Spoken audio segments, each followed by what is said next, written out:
किस किस से माफ़ी मांगे।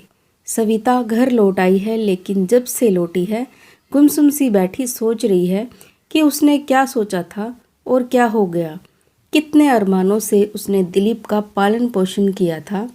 2 बेटियां और 1 बेटा, जिनमें सबसे बड़ा ही दिलीप ही था। उसका पूरा ध्यान हमेशा दिलीप पर ही रहा। जहां लड़कियों को सरकारी स्कूल में पढ़ाया, वहां दिलीप को प्राइवेट अंग्रेजी माध्यम स्कूल में पढ़ाने के लिए सविता को ना जाने कौन कौन से पापड़ बेलने पड़े। पति सूरज ने तो मना किया था कि जितना हो सकता है उतना ही करो, लेकिन सविता नहीं मानी थी।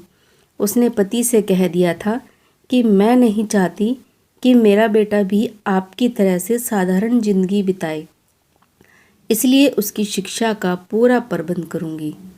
सूरज चुप रह गए, क्योंकि जानते थे कि वह अधिक नहीं कमा सकते। इसलिए पत्नी को उनसे शिकायतें ही शिकायतें हैं।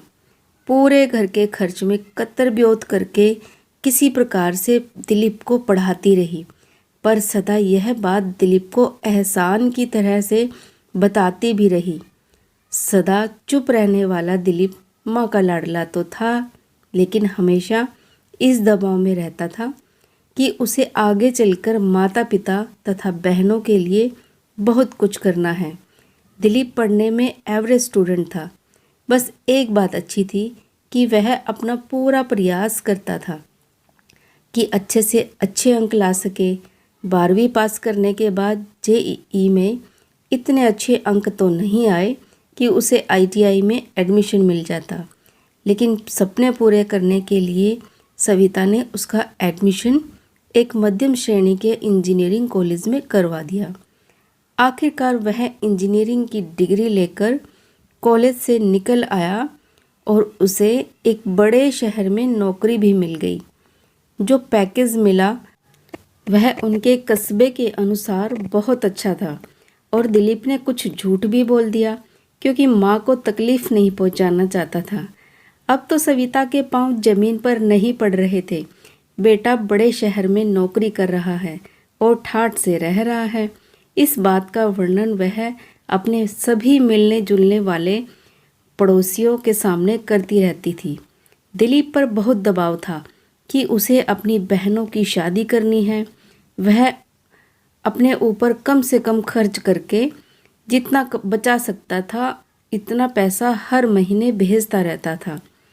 जब कभी सविता के बेटे से फ़ोन पर बात होती थी, तब वहाँ के हालचाल पूछती रहती थी, और बेटा कैसा है, खुश है या नहीं, यह पूछने की उसे ज़रूरत नहीं थी। उसका तो पूरा विश्वास था कि ऊंची नौकरी करने वाला बेटा खुश ही होगा। बेटा बड़े शहर में 3 कमरों के फ्लैट में रह रहा है, मतलब बहुत अच्छी आमदनी है। यह सोचकर मन ही मन खुश होती थी तथा निश्चिंत हो जाती थी कि वह आगे जिंदगी बहुत अच्छी तरह बीतेगी। सविता के मुंह से बार बार अपने बेटे की तारीफें सुनकर उसकी बहन की ननद ने अपनी बेटी के रिश्ते की बात चलाई। सविता ने सोचा, जब बेटा अच्छा कमा रहा है तो उसकी शादी कर लेने में क्या बुराई है, और फिर बहन की ननद अच्छे पैसे वाले घर की है, इसलिए शादी भी अच्छी ही होगी। बहुत खुश होकर उसने सोचा वह खुद अपनी बहन के साथ दिलीप के घर जाएगी और अच्छी तरह से देखेगी कि बेटा कितने ठाट बाट से रहता है। मन ही मन सोच रही थी कि अचानक माँ को सामने देखकर दिलीप कितना खुश हो जाएगा। यही किया गया। दिलीप को बिना बताए दोनों बहनें दिलीप की नौकरी वाले शहर में गई। दिए गए पते पर पहुंची तो देखा उसमें कई लड़के दिखाई दे रहे हैं। साधारण सा फ्लैट और साधारण सा रहन सहन। सुबह का समय था, सभी लड़के कोई ना कोई काम कर रहे थे।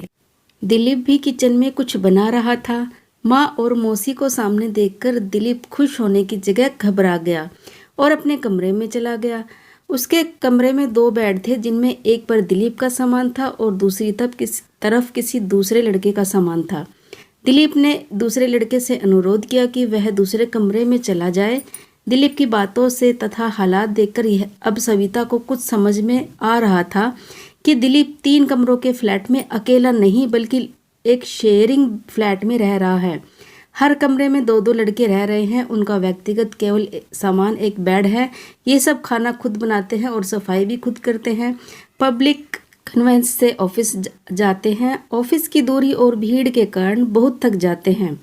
माँ को धक्का लगा कि यह देखकर दिलीप ने बताया कि शहरों में बहुत महंगाई है, पैसा बचाना बहुत मुश्किल है। यहाँ पर हम सब इसी तरह काम चलाते हैं, तभी पैसा बचाकर घर पर भेज पाते हैं। सविता की बहन भले ही दिलीप की मौसी थी, लेकिन थी तो नारी ही। और फिर सविता ने उसे ना जाने कितनी बार अपने बेटे की योग्यता के विषय में बात कर घमंड भी दिखाया था। इसलिए उसने व्यंग के साथ अपनी बहन की तरफ देखा और कहा, दीदी, रिश्ता करने से पहले अपने बेटे की तनख्वाह तो बता देती। अच्छा हुआ कि मेरी ननद यहाँ नहीं आई, नहीं तो मैं उन्हें मुंह दिखाने लायक नहीं रहती। सविता का ध्यान अब किसी की बात पर नहीं था। वह तो यह सोच रही थी कि उसने और उसकी महत्वाकांक्षाओं ने दिलीप को कितनी तकलीफ पहुंचाई। वह इतना योग्य नहीं था, बहुत बड़ी नौकरी पा सकता। तब अगर अपने ही छोटे से कस्बे में रहते हुए छोटी सी नौकरी कर लेता तो कम से कम घर में रह सकता था। यहाँ इस बड़े शहर में पूरे परिवार की उम्मीदें पूरी करने के लिए कितनी कठिनाइयों से भरा जीवन बिता रहा है। यह सब केवल इसलिए कि सविता ने हमेशा दिलीप से उसके ऊपर खर्च किए जाने वाले धन के बदले में परिवार के सपने पूरे करने की बात कही। वे सपने जो उसने पड़ोसियों तथा रिश्तेदारों को अपने परिवार की अच्छी आर्थिक स्थिति दिखाने के लिए देखे, बेटियों की अमीर घरों में शादी के लिए देखे। यह नहीं सोचा कि सपने पूरे करने के लिए दिलीप को कितना परिश्रम करना पड़ेगा, कितनी असुविधाओं का सामना करना पड़ेगा।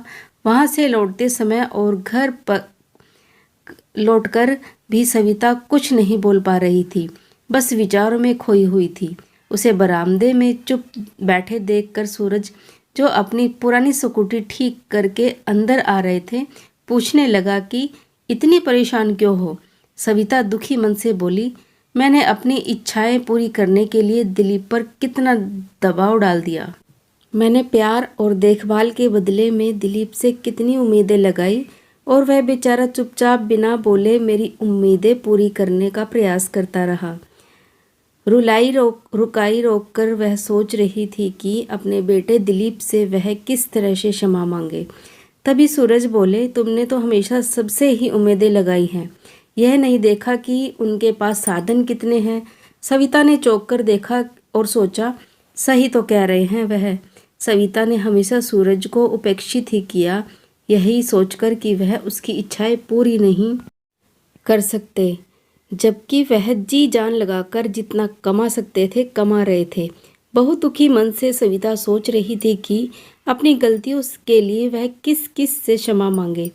पति और पुत्र से क्षमा मांगे कि उसने उनकी क्षमता का ध्यान ना रखते हुए बहुत ज़्यादा उम्मीदें लगा ली, या बेटियों से क्षमा मांगे जिनका हक मारकर उसने बेटे पर पैसा खर्च किया, या ईश्वर से क्षमा मांगे कि उसने परिवार में एक पत्नी और एक माँ के रूप में खुद को मिलने वाले महत्व का दुरुपयोग किया।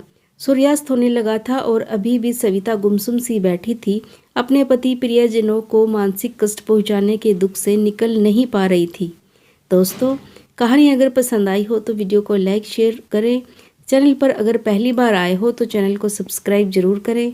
मिलते हैं एक और ऐसी शिक्षाप्रद कहानी के साथ, तब तक के लिए जय माता दी।